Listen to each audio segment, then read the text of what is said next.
ಇನ್ನು ಬಹಳಷ್ಟು ಆತಂಕ ಇರೋದು ಧಾರವಾಡದ ಎಸ್ಡಿಎಂ ವೈದ್ಯಕೀಯ ಕಾಲೇಜಲ್ಲಿ ಕೊರೋನಾ ಸ್ಫೋಟ ದಿನದಿಂದ ದಿನಕ್ಕೆ ಆಗ್ತಲೇ ಇದೆ.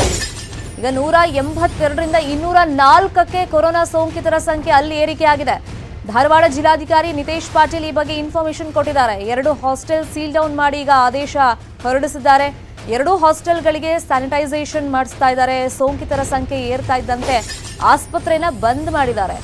ಈಗ ಹೊರ ರೋಗಿಗಳಿಗೆ ಚಿಕಿತ್ಸೆ ಬಂದ್ ಮಾಡಿದ್ದಾರೆ. OPD ಆಸ್ಪತ್ರೆಯಲ್ಲಿ ದಾಖಲಾಗಿರುವಂತ ರೋಗಿಗಳಿಗೆ ಆಲ್ರೆಡಿ ಅಡ್ಮಿಟ್ ಆಗಿರ್ತಾರಲ್ಲ ಅಂತವರಿಗೆ ಮಾತ್ರ ಸದ್ಯಕ್ಕೆ ಟ್ರೀಟ್ಮೆಂಟ್ ಕೊಡ್ತಾ ಇದ್ದಾರೆ.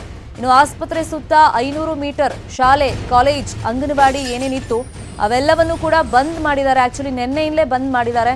SDM ಆಸ್ಪತ್ರೆಯಲ್ಲಿ ಸಾರ್ವಜನಿಕರಿಗೆ 3 ದಿನ ಚಿಕಿತ್ಸೆ ಬಂದ್ ಮಾಡಿದ್ದಾರೆ.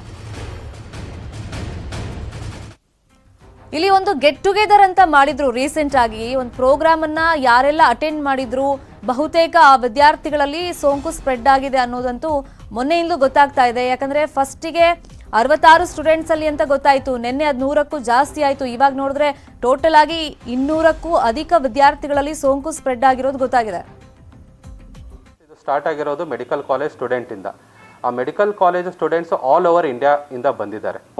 ನಿನ್ನೆ ಹೋದಾಗ ನಾವು ಇನ್ವೆಸ್ಟಿಗೇಷನ್ ಮಾಡಿದಾಗ ಗೊತ್ತಾಗಿದೆ. ಅದಕ್ಕೆ ಎಲ್ಲ ಪಾಲಕರಿಗೂ ಕೂಡ ಯಾರ್ಯಾರು ಅಲ್ಲಿ ಅಟೆಂಡ್ ಆಗಿದ್ರು ಅವ್ರದ್ದು ಕೂಡ ನಾವು ಟೆಸ್ಟ್ ಮಾಡಿಸ್ತಾ ಇದ್ದೇವೆ. ಟೆಸ್ಟ್ ಮಾಡಿಸ್ಕೊಳ್ಳಿ ಅಂತ ಈಗಾಗಲೇ ನಾವು ಎಲ್ಲ ಪತ್ರಿಕೆಗಳ ಮೂಲಕನೂ ಕೂಡ ಹೇಳಿದ್ದೇವೆ.